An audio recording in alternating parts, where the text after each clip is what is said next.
Pessoal, tudo bem? Começando mais um Futuro da Alimentação, 12º episódio. E hoje a gente tem a Ana Carolina Bajarunas, fundadora da Food Tech Movement e também CEO da Builders. Carol, que legal, viu? Obrigado por estar aqui com a gente, falando direto da Dinamarca, né? Que Isso legal. aí. Obrigada a vocês pelo convite. A Boali já faz aí, já é nossa parceira desde o último evento do Food Tech Movement 2020. E eu estou muito feliz de estar aqui com vocês hoje para a gente bater um papo sobre o futuro da alimentação. Muito bom. Aliás, vamos começar falando sobre o Food Tech Movement. Bora. Conta pra gente como é que nasceu essa ideia e o que ela representa. Eu trabalhei, né, nos últimos 10 anos em consultorias de inovação, e aí eu estava trabalhando há uns 5 anos mais com o mercado financeiro e começou a me incomodar um pouco. Sabe aquela história da gente chegar com um puta projeto para o cliente e ele falar, nossa, é isso mesmo que eu quero, mas no final pouca coisa ser implementada? E aí eu comecei a observar esse movimento das startups que estava acontecendo no mundo, visitei alguns eventos aqui na Europa, visitei alguns ecossistemas no Brasil, falei, cara, o caminho é fazer essa construção, né, construir esse caminho onde eu consiga unir as empresas, as startups e acelerar a inovação no sentido de não só acelerar, mas de implementar. E aí surgiu a Builders, que é a minha empresa, que é a Builders Construtoria, que é justamente essa ideia de construir passo a passo e ver as coisas acontecerem, não ficarem só num book, num projeto. E aí a gente tinha no começo 3 ideias. Eu queria investir no futuro da alimentação, no futuro do trabalho e no futuro da educação. E aí vai evento, começa a pesquisar, eu falei, não, mas tem um negócio muito legal acontecendo aqui em alimentos, e isso batia com uma coisa muito minha, assim, dessa questão de desperdício de alimentos. Isso sempre me incomodou muito. E aí foi indo que surgiu o Food Tech Movement, onde a ideia justamente é essa que a gente faz hoje, de conectar todos os players, né, dessa cadeia, para que a gente possa trocar conhecimento, para que a gente possa gerar negócios e principalmente acelerar a inovação, porque eu percebi que, assim, as grandes empresas, elas têm as suas demandas, mas muitas dessas demandas já estão sendo feitas por startups, né, por food techs, agri-food techs. Então não faz sentido os caras ficarem 2, 3 anos para lançar um produto novo, investindo um puta tempo e dinheiro, sendo que eu já tenho alguém aqui que está fazendo. E aí veio essa ideia de conectar as food techs com as grandes empresas. E aí surgiu o movimento, foi em 2017, mas a gente lançou no início de 2018, e com o mapeamento de food techs, que a gente tinha começado também, que eu vi que tinha um parceiro nosso no mundo aqui na Inglaterra fazendo uma coisa semelhante, e era muito legal ter na mão esses dados. Então a gente começou o mapeamento do Brasil, a gente lançou com 53 empresas, 53 startups o mapa, e hoje a gente tem quase 300 mapeadas no Brasil. Bacana. É um crescimento muito grande. Legal. É E eu muito legal. estou muito animado com esse nosso papo, Carol, porque a gente, desde o ano passado, eu assumi, né? Eu já sou sócio da Boali desde 2014, na época ainda de Salad Creations. E aí, quando eu assumi como CEO da Boali, uma das coisas que eu trouxe foi o projeto da gente lançar a Boali Biosphere. E em novembro eu trouxe para o time o Frederico Moreira. O Fred liderou Hands-on Startup Tour comigo 2015 e 2016 na Europa. A gente se conheceu em 2014 em Paris, o Fred morava em Paris. Aliás, ele fez o movimento inverso que você fez, ele ficou 14 anos aí na Europa e aí mudou para Florianópolis. Floripa é demais, né? E aí ele estava aposentado em Floripa, brincadeira, e eu trouxe ele para liderar a Boali Biosphere aqui, e a gente começou a desenvolver esse projeto. Então eu estou muito animado, porque eu não tenho dúvida que a gente vai poder fazer muita coisa junta, de Boali Biosphere, com Food Tech Movement, com Builders, e eu acho que vai ser muito bacana, viu? Massa. Deixa eu te contar uma coisa. A gente tem visto esse movimento que você fala das indústrias e das grandes empresas, né? E aí não só da alimentação, mas dos demais setores também. Quando elas têm alguma ideia e quando elas querem se movimentar, obviamente elas demoram muito mais, porque elas são muito maiores, têm estruturas muito maiores. E aí a startup consegue vir, consegue idear, consegue criar o produto, prototipar muito rápido e trazer a solução. Só que aí é que está o problema. De um lado, uma muito grande que demora para se movimentar, e de outro, a pequena que se movimenta rápido, chega rápido na solução, mas que depois, para aprofundar e construir de fato uma solução mais parruda, tem muita dificuldade. Esse matching que vocês propõem, né? Como é que ele tem acontecido? O quanto a indústria entendeu isso e tem apoiado esse movimento das startups? E como é que a indústria tem suportado esse movimento? Esse movimento, ele cresceu, assim, na verdade, ele começou no mundo inteiro nos últimos 10 anos. No Brasil, isso se intensificou nos últimos 2, 3 anos. É uma prova disso, a gente vê os lançamentos que estão no mercado aí de grandes food techs que estão crescendo. A gente teve um primeiro unicórnio aí nos deliveries. Enfim, a gente está caminhando melhor nesse sentido nos últimos 2 anos. E as grandes empresas, a mesma coisa. Assim, quando a gente começou a falar de food tech em 2017, parecia que a gente estava falando de uma coisa muito distante, muito absurda. Mas aos poucos, principalmente essas empresas globais, né, que têm uma visão um pouco mais avançada no sentido de ecossistemas, de conexões, começaram a se movimentar no Brasil também. Então eu percebi que essas empresas começaram a se abrir, né, não ter mais medo do Open Innovation, da inovação colaborativa, teve um boom de programas de aceleração no Brasil, né, alguns deles realmente não saíram muito do buzz, mas alguns deles foram sérios. Então, eu percebo assim, que a mentalidade não só dos empreendedores brasileiros, mas como das grandes empresas, vem se modificando de uma forma muito rápida. Né? E como é que acontece esse match? Na verdade, essas empresas chegam com uma demanda, a gente entende, faz essa análise junto com eles, e a gente busca no nosso banco de dados, ou Brasil ou global, porque a gente tem uma conexão com o mapa global de Food Ag e Food Techs aqui em Londres, a gente procura essa solução. E assim, às vezes as empresas têm uma aceitação mais aberta, às vezes a gente tem um pouco mais de dificuldade, porque eu acho que assim, no mundo do empreendedorismo que a gente vive hoje, a nossa maior dificuldade não é nem investimento, é justamente lidar com a mentalidade de grandes empresas que ainda estão um pouco pensando da forma antiga, né? Que a gente está ainda numa transição desse modelo antigo para o modelo atual, mas a gente não está pronto ainda completamente, então causa um pouco de insegurança.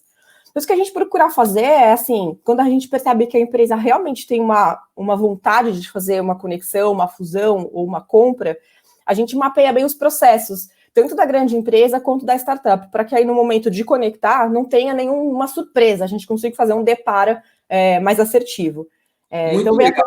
Aliás, eu acho que um dos maiores desafios quando você faz esse tipo de fusão e faz esse merge entre a startup e a grande empresa é como é que você transporta a cultura da startup para dentro da grande empresa e, ao mesmo tempo, faz com que a grande empresa tenha governança, mas não atrapalhe a gestão da startup.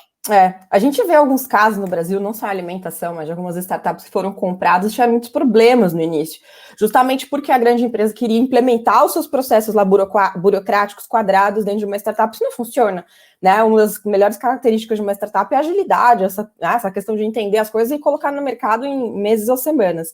Então, assim, algumas a gente viu tendo problemas do tipo, cara, não funciona isso, e outras já perceberam isso e não ficam, né, vamos dizer, no mesmo ambiente, seguindo os mesmos processos. Já existe um pacote, né, burocrático mais inteligente para as startups. Mas o fato é que, assim, no Brasil não está acontecendo ainda da forma como acontece aqui fora, mas estamos caminhando. Né? A gente, como eu falei, nos últimos 2, 3 anos começou a se falar disso de uma forma mais intensa. No ano passado a gente teve um boom de lançamentos, principalmente em proteína alternativa.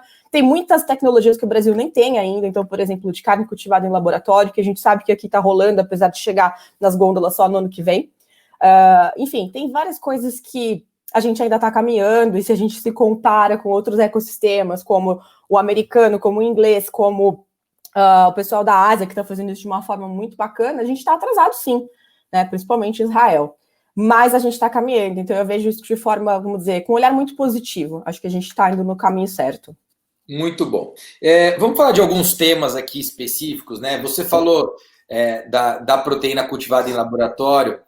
A Boali está lançando agora, na próxima semana, nosso novo cardápio, com o tema Alimentos de Boas Ações. E dentro desse cardápio, a gente traz a nossa proteína vegetal, que vai ser uma carne com a base de ervilha, que vai ser super legal, uma tecnologia da RS Blumos, uma parceira nossa, vai ser muito bacana. Mas, curiosamente, a gente já conversou aqui no Futuro da Alimentação sobre a carne cultivada em laboratório. Em 2013, eu estava na Singularity e foi a primeira vez que eu tive contato com esse tipo de produto, com esse tipo de tecnologia. Eu morava em Mountain View, aí no Vale, e aí lá na Singularity eu conheci esse produto. Como é que você tem visto, e aí agora especialmente muito mais perto aí na Europa, do produto em si, do lançamento do produto, como é que você tem visto a aceitação do mercado? O que o mercado tem falado? O que o consumidor final, inclusive, está achando dessa ideia de comer carne cultivada em laboratório? Na verdade, as carnes em laboratório, elas não estão sendo comercializadas ainda, né? Há uma promessa de que isso chegue às gôndolas em 2021, mas ninguém sabe o que vai acontecer depois do impacto da pandemia. É provável que isso se prolongue um pouco mais. Agora, com as proteínas à base de plantas ou as proteínas alternativas, eu percebo uma aceitação muito grande, principalmente depois do impacto da pandemia, que as pessoas que já não estavam preocupadas com essa questão de saúde, com essa questão de traceability, né, de onde está vindo a coisa que eu como, esse alimento, que impacto tem isso, como é que isso vai ser, como é que isso vai impactar positivamente a minha família, isso cresceu absurdamente. A gente viu números aí de 250% de aumento de vendas em uma semana, de algumas proteínas alternativas entre abril e maio, quando a gente, o mundo estava no colapso da pandemia, e a gente percebe que, assim, a gente vive um momento de ouro, né, nesse tipo de produto. Se você pensa nisso há 5, 6 anos atrás, a gente não tinha a quantidade, né, o sortimento que a gente tem hoje, a qualidade de textura, de sabor, de aparência, até valor nutricional. Então, a aceitação é grande, a gente está num momento excelente, e as pessoas estão buscando por isso. Mas o consumidor não está buscando parar de comer carne. Que a gente percebe tanto no Brasil, né, na América Latina em geral, como globalmente, que as pessoas estão mais interessadas em reduzir, né? Então são os tal flexitarianos, as pessoas que comem, mas evitam. Então esse é vamos dizer, o nicho de mercado que as empresas estão apostando nisso, estão perseguindo. Esse tipo de pessoa que está querendo sim ser mais saudável, está considerando algum impacto sustentabilidade também nessa escolha, mas vem reduzindo, não parando. Outra coisa legal que eu vi recentemente no estudo aqui, Rodrigo, é que assim, até 2050, ou seja, a gente está em 2020, né, nos próximos 30 anos, a gente deve ter uma substituição do mercado tradicional de proteínas em 60% para algum tipo de proteína alternativa, sendo que 35% vai ficar aí com carnes cultivadas em laboratório e os outros restantes com as proteínas à base de plantas. Então, assim, ele não é um movimento que está acontecendo forte, está crescendo muito rápido e não tem volta. Né? Mas a gente vê que ainda temos a outra parte da história, que é cultivada em laboratório, que não chegou no mercado ainda. Então ninguém pode dizer exatamente o que vai acontecer, o que as pessoas vão achar.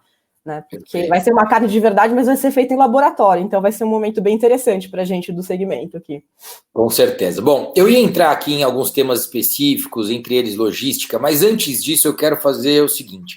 Quero que você me conte quais foram as ideias mais inovadoras e as soluções mais criativas, aplicáveis, que você viu nesse período de 2018, no lançamento do Food Tech Movement, até agora. Assim, o que você viu que de fato tracionou mais e que é super criativo e que vai ser uma solução de fato muito bacana? O que a gente vê acontecendo hoje no mundo, esse boom, né, de food techs que aconteceu, principalmente nos últimos 5 anos, onde a gente chegou no número de 53 bilhões de euros de investimento em food tech, é que a grande maioria delas está olhando para food delivery, olhando para consumer needs, então quais são as necessidades desse novo consumidor, então chegando com serviços e aplicativos, e para o agronegócio. Na sequência, a gente entra onde existe, vamos dizer, essa tecnologia mais disruptiva, né, mais criativa, que são os novos ingredientes, são as proteínas alternativas. E sem dúvida nenhuma, uma delas que me chama muito a atenção é uma startup finlandesa que chama Solar Foods, que eles conseguiram extrair uma proteína em pó da energia solar. Então, eles usam um processo lá, sei lá o que eles usam, eu não sei explicar tecnicamente, mas eu sei que eles colocam algumas máquinas que extraem essa proteína em pó, e eles, na verdade, tinham desenvolvido esse produto para os astronautas. Só que aí a Agência Nacional, a Agência Espacial Europeia, olhou para isso e falou, cara, isso é muito bom, a gente tem que colocar no mercado. E eles estão dizendo que até 2021 eles conseguem colocar essa proteína em pó no mercado também, atendendo aí a grande necessidade do aumento de produção de 70% de proteínas que a gente vai ter nos próximos anos. Então, assim, essa é uma coisa que eu olho e falo, cara, como que esses caras conseguiram fazer isso? Isso é realmente muito criativo e vamos dizer, endereça um problema global que a gente está tendo. Depois disso, é claro que, assim, essas tecnologias da carne cultivada em laboratório, que você extrai lá um tecido vivo de praticamente o tamanho de um gergelim, vai para o laboratório e entrega uma carne para o consumidor. Como eu falei agora há pouco, a gente não viu ainda esse produto final. Mas quando você olha para isso, fala, isso é realmente impressionante. Porque a gente vai continuar conseguindo alimentar pessoas que são as carnívoras de carteirinha de uma forma sustentável. Legal. E aí, na sequência, vem essa revolução que a gente está vivendo com hambúrgueres e outros tipos de proteínas dentro da proteína à base de plantas. Temos também vivendo agora, está começando esse mesmo boom que passou a carne de plantas, está vivendo agora o leite, né? Então, toda a questão do dairy, a gente tem hoje no mercado mais de 32 tipos de leites disponíveis, cremes, manteigas, iogurtes, estão seguindo por esse mesmo caminho de criatividade, de novos ingredientes para compor essa proteína, e de investimento também. Então, assim, tem as super disruptivas, como essa que eu falei, da Solar Foods, tem essas que estão realmente revolucionando a nossa forma de se alimentar, que são as proteínas cultivadas em laboratórios ou à base de plantas. E em relação a serviços, cara, a gente vê a tecnologia aí fazendo a coisa acontecer, principalmente quando a gente fala de entregar um produto direto do produtor para o consumidor. Tem gente que olha para isso, alguns investidores me falam, mas isso não é tão disruptivo, né? Pô, pode não ser, mas é o que a gente está precisando agora. Então, não é assim ultra disruptivo e criativo, mas é uma coisa que realmente está trazendo impacto para a forma como a gente compra a nossa comida, como que é entregue, etc. Muito curioso quando você fala que o investidor às vezes traz esse ponto de isso não é tão disruptivo. O disruptivo não está na tecnologia, está no processo. Exato. É muito engraçada. Parece que as pessoas você tem a disrupção no processo, a forma como a coisa acontecia e a forma como ela passa a acontecer, existe a disrupção. Né? A inovação, às vezes a galera procura aquela super tecnologia mainstream, não sei o quê. Cara, e às vezes a coisa está no simples, né? No simples, é claro. Não, você falou tudo. Agora, para fazer isso, eu acho que tem algumas coisas interessantes, em especial falando de embalagens, né? Então, quando você tem uma embalagem que consegue adicionar shelf life no alimento final, saindo do produtor e levando até a casa do consumidor direto, mas dando ao consumidor a oportunidade de poder consumir daqui 5, 10 dias, e não no dia seguinte, com o mesmo freshness, né? Isso é disrupção também. Com certeza. As embalagens que trabalham não só com shelf life, mas também com a melhoria, com a otimização da questão de intoxicação, não, como é que fala? Intoxicação de alimentos. Tem um outro nome técnico, eu não me lembro agora, mas contaminação de alimentos. No fundo é a segurança do alimento, né? Exato, a segurança alimentar, shelf life, tudo isso é muito importante. E assim, quando a gente fala de inovação, aquele ponto que a gente estava falando agora, às vezes nem sempre você vai criar um foguete, você vai lançar um novo Facebook, né? Não vai ser uma coisa assim digna de NASA, como a gente viu no Solar Foods, mas é que realmente vai trazer impacto para a vida das pessoas. E embalagens, logística, toda essa questão de novos ingredientes estão aí na ponta dessa lista. Muito legal. A gente está trabalhando agora e fazendo um teste com uma embalagem para folhas. E é uma tecnologia israelense e ela está dando shelf life de 10 dias. E, cara, é incrível. Você come a folha depois de 10 dias. Muito bom. Parece que acabou de chegar, sabe? Assim, é uma coisa... Para mim, o ecossistema de Israel é o mais, vamos dizer, para mim é o grande benchmark do mundo. Os caras sabem o que estão fazendo, eles precisam, na verdade, ser muito, muito assertivos na tecnologia que eles fazem, e eles realmente estão saindo na frente de todo mundo. E você me falou disso, agora eu lembrei de uma startup que tem aí no Sul, que ela faz um spray, eles usam a nanotecnologia, um spray que eles aplicam no ovo, e também aumenta o shelf life do ovo até 40 vezes, e também impede contaminação via casca. Então é uma coisa muito legal, é uma embalagem natural, né, otimizada. Então, bem bacana. Muito legal mesmo. Vamos falar um pouquinho de logística, né? O ano passado, quando a gente lançou o Hub Urbano Boali, o conceito era otimizar toda a estrutura do PDV, né? Seja em números de SKUs, mas também em mão de obra, custo de ocupação, otimizar essa estrutura toda, todos esses recursos e diversificar canal, né? E fazer com que a própria operação, seja em Maceió, Fortaleza, Londrina ou Balneário, aquela operação pudesse abastecer outros canais. Então a gente consegue ter essa otimização. O last mile ainda é um problema, né? E aí você vê várias empresas, né? Você vê desde a maior delas e que faz o nosso food delivery hoje, que é o iFood.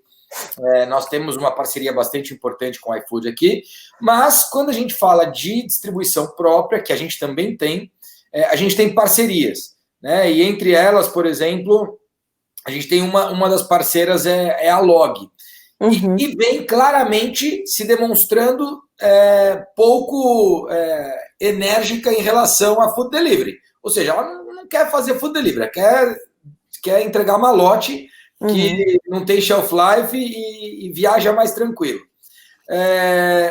O que você acha que, além do que tem de tradicional? O que você já viu que pode, de fato, melhorar essa inteligência logística e melhorar esse last mile para o food delivery?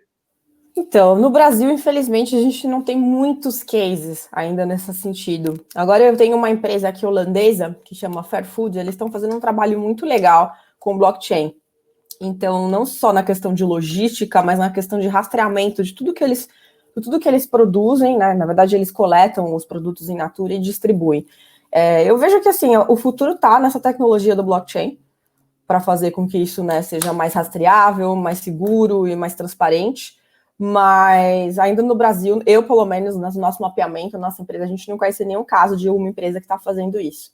Pelo menos não que já seja um case de sucesso. Mas como eu falei no início, a gente está no caminho. E o fato da gente ter essa conexão com o mapa global de AgriFoodTech faz com que a gente consiga conectar essas soluções que ainda não existem no Brasil com soluções que já estão funcionando bem aqui fora. Então, esse intercâmbio é muito rápido e muito interessante. E tem acontecido com frequência? Tem algum case que você pode compartilhar?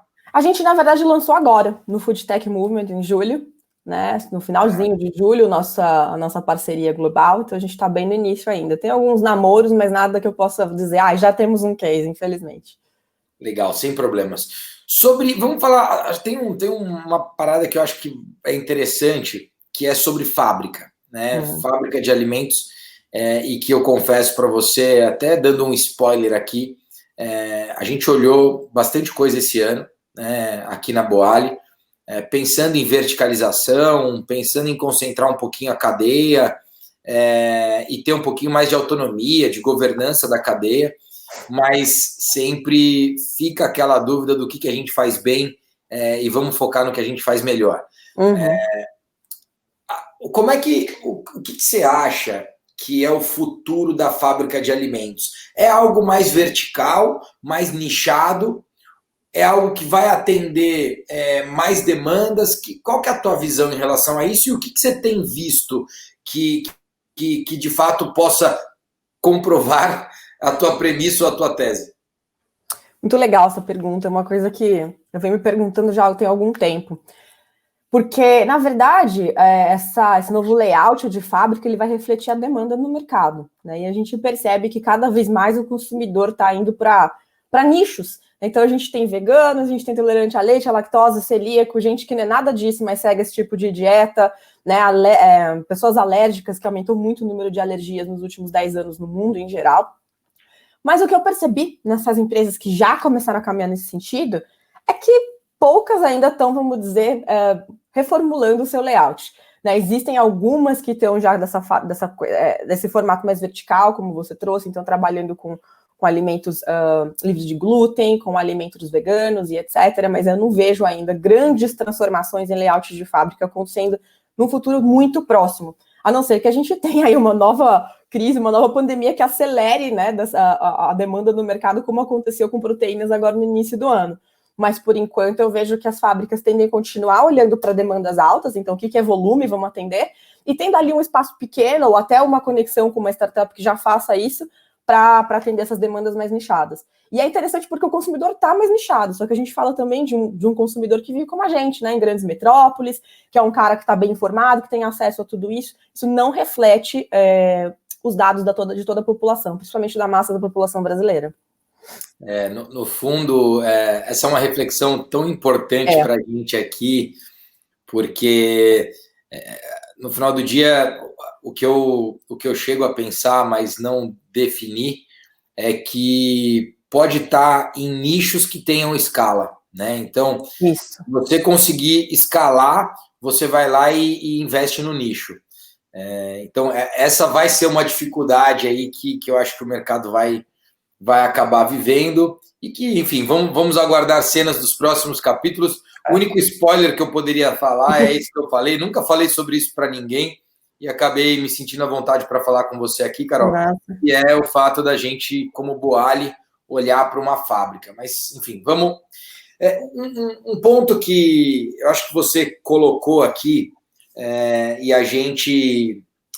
Eu tendo a te dizer que, assim, o Vitor, que é meu sócio, você deve ter tido algum contato com ele já. O Vitor fundou a Salad Creations lá atrás depois eu já estava na sociedade, fundamos a Boali, e hoje o Vitor é o diretor de produtos aqui. Né? Uhum. E uma das coisas que a gente... Aliás, ele assumiu a diretoria de produto esse ano, agora recentemente, há 2 meses. E uma das coisas que a gente tem comentado, e uma das coisas que a gente tem discutido, é justamente o desenvolvimento dos fornecedores, né? E aí a qualificação desse fornecedor, porque no final do dia a gente quer qualificar, mas a gente também tem recursos limitados de qualificação. Né? A gente tem certa restrição em qualificar, né? Até onde a gente vai, até onde a gente consegue ir, e provavelmente a gente tem uma tendência em investir um pouco mais na parte de hortifruti, em especial em folhas, onde a gente quer desenvolver as nossas próprias metodologias, obviamente junto com os produtores que já existem, e aí acabar trazendo esses produtores, qualificar esses produtores, e aí aumentar a nossa capacidade de rastrear o produto desde o início da cadeia. Né? Você conhece alguma metodologia vencedora que você já foi em loco até, ou você já teve algum contato de produção, cultivo, colheita, embalagem? Nossa, é uma solução que atenda assim, todos esses passos, não conheço. Não conheço ainda, de verdade. Eu não estou me lembrando, mas eu acho que se eu conhecesse um case tão incrível assim, eu lembraria. Você precisa começar a pensar, porque esse é um desafio que a gente está aqui. A gente já começou a se movimentar. A gente criou uma estrutura própria agora para fazer esse tipo de teste, que fica ali pertinho de Itu. Na verdade, é na cidade de Itu, mas é na beira da Castelo Branco. Então, e uma coisa interessante a gente quer desenvolver isso. Então, fique com a antena ligada, porque não, com certeza. Eu acho que a gente vai querer trazer esse case de solução, podendo, na verdade, não manter isso para a gente, ao contrário. Claro. A gente quer dar a maior escala possível para isso. Eu sempre brinco, né? O pessoal fala, poxa, quem são seus concorrentes no mercado de food? Né? Porque você pode pensar em concorrentes com outras coisas. E eu sempre falo, né? McDonald's, Burger King, esses caras são os maiores concorrentes, né? E aí, galera, como McDonald's, Burger King, teu concorrente não está no mercado de health food, né? Ao contrário, eu acho que nós do health food, a gente precisa se envolver cada vez mais, né? Ficar tudo junto e misturado e conseguir aumentar o nível de consciência do consumidor. Porque aí sim, a hora que a gente pegar 10% da fatia desse junk food que está lá fora, esses 10% ele triplica o tamanho do nosso próprio mercado hoje. Né? Exatamente. Então, a gente pensa nessa escala. E aí, um pouco do brainstorming aqui, nessa gravação com você, nesse bate-papo, é que o que a gente imagina é criar quase que um centro de treinamento de excelência, onde a gente possa ter, na prática, o processo e a metodologia acontecendo. Né? Então, assim, não tem nenhuma disrupção, como diriam os seus investidores aí. Alguns, calma. Um só, tá bom. Não tem nenhuma disrupção nisso, mas no fundo eu acho que pode ser um movimento que pode trazer muita disrupção para todo o processo, em especial essa rastreabilidade da cadeia, né? Não, excelente. Assim, uma coisa que você falou que é muito importante, inclusive, foi dos principais aprendizados desse último encontro que a gente fez, e a gente tinha lá, cara, 11 países participando, os principais especialistas da cadeia alimentar, essa questão das pessoas, né? Então, é entender o que essa pessoa quer, é informar esse consumidor, é colocar essas pessoas que trabalham nesse mercado, como a gente, juntas, pensando juntas, unindo soluções que às vezes estão no início de cadeia, meio de cadeia, fim de cadeia, para que a gente tenha uma solução completa, né? End-to-end. Ninguém tem isso hoje. Se tiver, vai receber os maiores cheques de qualquer ecossistema, de qualquer investidor. E aí tá uma questão de inteligência também, né? Da gente se unir mais, uma coisa que não é tão comum no Brasil, infelizmente, se unir mais, colocar todo mundo pensando junto. Então, o setor privado, o governo, a gente que empreende, quem está os consumidores, e fazer com que isso seja acessível a todos. Que aí é outro problema que a gente vai enfrentar muito em breve. Porque primeiro a gente está agora aqui, né, fazendo a disrupção no mercado, entendendo, funciona, vamos escalar. Quando a gente fala de população, aí vão ser um outro grande passo que a gente vai viver. É verdade. Carol, eu falei rapidamente de hub urbano, para citar a questão de last mile, mas tem um outro ponto que é a visão que a gente tem de poder levar o alimento em diferentes momentos de consumo e, ao mesmo tempo, com uma opção de tempo e conveniência, né? Ou seja, como é que eu vou estar no micromarket do condomínio residencial do cara, onde hoje ele está fazendo home office, e isso passa a ter mais conveniência e economizar mais tempo, né?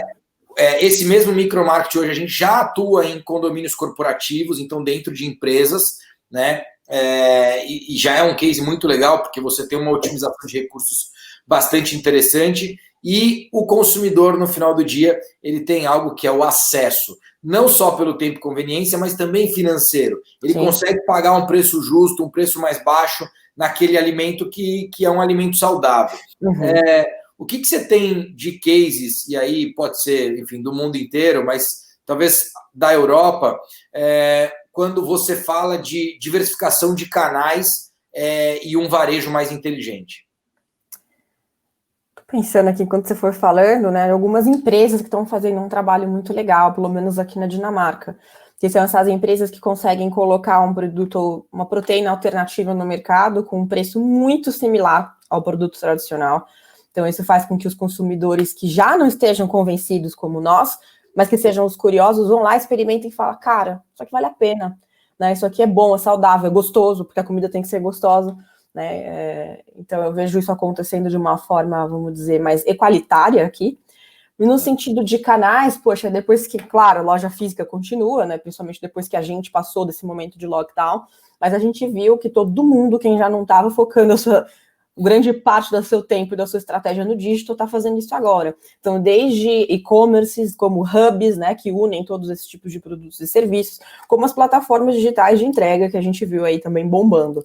Agora, novos canais, realmente, tirando a questão das plataformas, apps de serviços e de entregas, eu não vi nada, assim, muito diferente acontecendo. Mas aí a gente volta àquela questão do investidor, né? Não é porque não é muito diferente que não está fazendo um grande impacto. Está fazendo um grande impacto, e o digital, as plataformas, a tecnologia hoje, na forma de como a gente compra alimento, como a gente recebe, trazendo essa questão de conveniência, e não só a conveniência, mas a questão financeira, é o que vai fazer a grande diferença agora.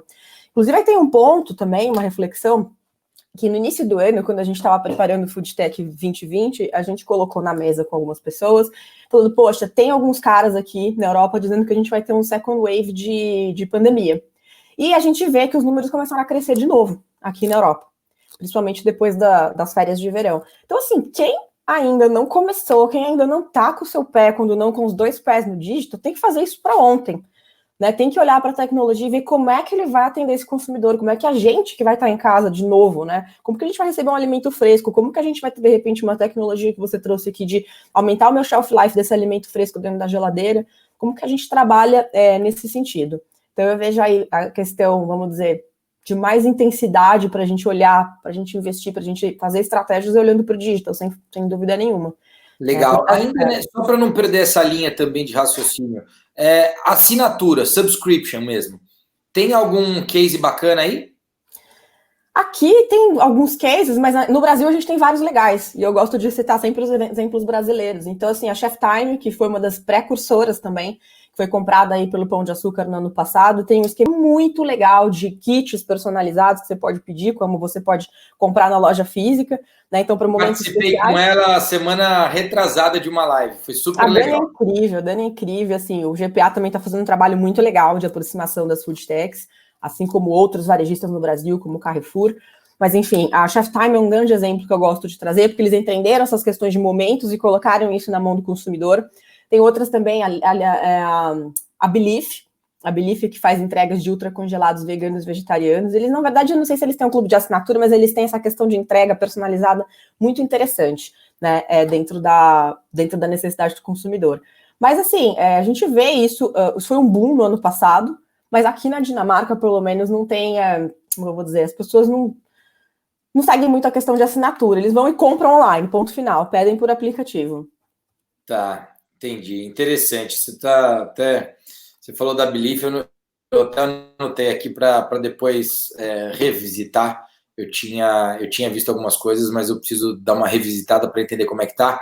A gente tá, e eu te perguntei isso porque a gente está lançando agora, tudo dando certo, entre final de setembro e começo de outubro, um programa chamado Boali com Você.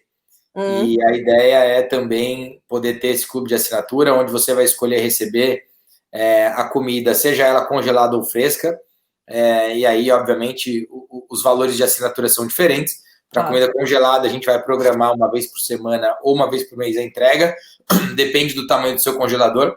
E para comida fresca, aí são outros programas, né? São outros pacotes, porque a solução, obviamente, ela é muito mais interessante. Você assinar uma comida fresca, sabendo que toda segunda-feira, às 19 horas, vai chegar um wrap fresco na tua casa, ou uma salada fresca na tua casa, e a gente tem distribuição para isso, né? A gente está em 11 estados hoje, além de 11 capitais, e aí eu acho que pode ser algo interessante da gente pensar, mas que, enfim, em breve a gente lança isso e vamos falar, espero, e daqui 2, 3 meses, sobre quais serão aí esses resultados. Carol, você me lembrou de uns caras que eu queria. Você me lembrou de um outro case aqui que eu queria comentar, que assim, é um clube de assinatura também, que, poxa, também tá lá no início da história de food techs, e que acho que eu fui uma das primeiras a assinar. Eu só parei de assinar quando eu saí do Brasil e vim para cá, que é a Fruta Imperfeita. Então, toda semana, todo dia e horário que você escolhe, você recebe lá a sua cesta, com os legumes que você prefere, com as frutas que você prefere, e que, assim, ele trabalha um mix de coisas muito importantes, que é a questão da conveniência, a questão da saudabilidade, a questão de redução de waste, né? Então, se todos esses produtos que iam ser jogados fora, porque eles não estão perfeitos para ser vendido num varejo, ele chega na tua casa. É um produto perfeito para consumo. Então, esse eu acho também que é um case assim, maravilhoso, que eu tiro o chapéu para eles, viu? Eles são incríveis. Que legal, que legal. Carol, a gente está num papo super bacana aqui, a coisa está alongando, tá gostoso, mas eu queria pedir já para a gente partir para a última fase do nosso papo, pedir para você contar o que vem por aí do Food Tech Movement, o que vem por aí da Builders, o que vocês estão aprontando, qual a visão que você tem, e o que a gente pode esperar agora para o segundo semestre de vocês e também para 2021. Tá, bom, no início a gente fazia eventos uma vez por mês, uma vez a cada 2 meses, e isso foi um ritmo bastante intenso e muito interessante. Desde o ano passado, a gente colocou a nossa meta de ter o nosso grande evento todo ano, em julho, então a gente já teve esse ano, então eventos esse ano a gente não vai fazer nenhum grande mais, mas a gente continua trabalhando com as grandes empresas no sentido de desenvolver conteúdo exclusivo. Então, assim, você precisa saber o que está acontecendo no mundo em relação a dairy, como é que se aplica ao meu negócio, então entender o cenário dessa empresa, né, no Brasil ou em outros lugares, e fazer essa conexão com esse mapa global que a gente tem, orientando, trazendo esse conteúdo, né, que endereça essas soluções para as empresas. Então, a gente continua trabalhando em projetos, e a gente deve, ano que vem, com certeza, trazer mais um grande evento aí, trazendo os principais speakers, os principais especialistas, as principais startups que estão revolucionando o nosso food system. E, cara, participar desses eventos onde a gente possa disseminar, né, o conteúdo, porque estou batendo forte nessa tecla, porque a gente fez uma pesquisa agora no meio da pandemia aí no Brasil, vendo que tudo que nós estamos vivendo, infelizmente, ainda é uma coisa mais nichada, né? A gente não vê isso acontecendo e sendo refletido na população. Então, um dos nossos objetivos é continuar trabalhando a informação de forma frequente, de forma persistente, para que a gente tenha o maior número de pessoas entendendo o quão grande é o impacto das escolhas alimentares delas no mundo, e trabalhar, então, a informação, conteúdo, matchmaking, e um grande próximo evento aí em julho do ano que vem. Muito bom. Carol, quero que você conte com a gente, reforçar aqui a mensagem que eu falei no início da Boali Biosphere, trabalhar em conjunto com vocês, espero que a gente possa colaborar. A gente está fazendo uma parceria também com a Help aqui, então a gente de fato acredita que estar junto é o melhor caminho para todos nós. Com certeza, e vocês também contem com a gente em toda essa questão de disseminação de conteúdo, de informações de mercado, o que está acontecendo com o consumidor. O nosso foco é sempre o consumidor, né? Então a gente consegue trazer o que está acontecendo vamos dizer, na gôndola, seja ela online ou física, para aplicar dentro das demandas das empresas. Super legal. Vamos marcar um papo aí com o Fred, que é quem lidera o Boali Biosphere, e também com o Vitão, que é meu sócio, diretor de produtos, porque eu acho que tem muita coisa para a gente conversar, tá bom? Super Maravilha. Te agradeço e finalizo com uma pergunta que você vai responder, que é: qual é o futuro da alimentação? O futuro da alimentação é abrir a cabeça. E a gente entender que como a gente está hoje, não vai funcionar mais por muito tempo. Então, é aprender a a entender novos formatos, novos modelos de negócios, novos ingredientes que vão trazer para nossa mesa um alimento saudável e sem destruir o planeta como a gente está fazendo. Né? Inclusive, você deve ter visto que a gente tem batido aí os números de sobrecarga, porque o planeta consegue regenerar alimentos cada vez mais rápido. Então, assim, a comida como ela existe hoje, talvez ela não vai existir nos próximos anos. Então, a gente precisa estar aberto para receber essas novidades. Muito bom. Carol, super obrigado. Um beijo para você. Um Beijão, ótimo dia obrigada. aí, ótima semana. Valeu. Tchau, tchau. Tchau, tchau.